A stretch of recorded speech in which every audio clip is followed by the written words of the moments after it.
Crash Bandicoot Remastered, still hard. The original Crash Bandicoot is probably one of the hardest 3D platformers of all time. Some critics, while reviewing the Sane Trilogy, compared it to the likes of Dark Souls. Clearly, we've been spoiled. Crash Bandicoot is definitely frustrating, but I wouldn't necessarily call it Dark Souls hard. Crash Bandicoot takes place on 3 different islands and takes about 7 hours to complete. Your task is to collect lives, Wumpa Fruit for more lives, Aku Aku has to act as your health, collecting 3 allows you to become invincible for a short period of time, collect all the boxes for a diamond at the end, and dodge as many enemies and obstacles along your way. Levels also hold secret areas that you unlock by finding character heads inside of boxes. These secret rooms definitely come in handy when you're nearing the level's end and are running out of lives.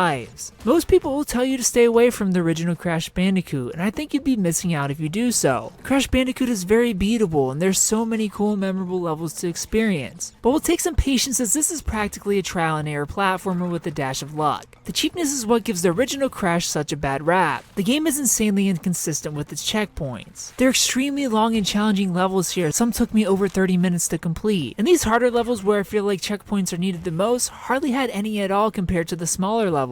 At least not as frequent. The game will even withhold checkpoints from you if it feels you have too many lives. It's almost as if the game knows you need a little luck on your side by not letting you just have a checkpoint that's supposed to be in a certain spot because it wants to drain your lives from you. Levels like the famous boulder chases or the boar riding are other examples of this game setting out to life drain you. Running towards a camera with only half of a second to react, or not knowing which way a certain enemy in your way is going to go to next, turning it into a game of memorization. There are no passwords here for cheats in the remastered version either, but there is autosaving and save slots. This does make the game much more manageable, allowing you to go back to earlier levels and grind for some lives before you enter a level that's giving you a hard time. But definitely don't go off of your autosave, as the game does constantly save, and if you collect a life drop in a level, it will never be there again until you complete the level. This life grinding is so important because once you lose all your lives, you have to start a level all over again, no matter how deep you are into it. The platforming here feels pretty stiff and hard to read at times, which isn't helped by the inconsistent distances of objects in this game. Also not helped by the fact that this is indeed a 3D platformer. No invisible walls around. You can easily jump behind an object you mean to jump onto, though this no invisible wall thing means you can exploit the game at times and take advantage of certain ledges, which I appreciate. There are also 6 bosses here, which like the boulder dash levels are a nice break from the platforming. Sure, like the rest of the game, they're also trial and error, as it's hard to tell what you're supposed to be doing.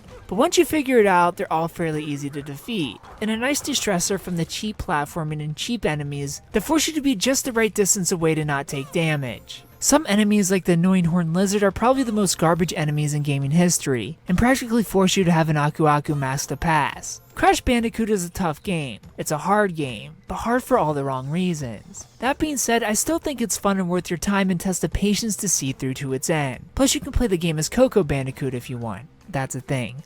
I give Crash Bandicoot Remastered a 7 out of 10. If you played Crash Bandicoot Remastered, tell me what you thought about it down in the comment section below. If you haven't played it, tell me if you plan on picking it up. Thumbs up if you liked the video, subscribe if you're new to the channel, and thanks for watching.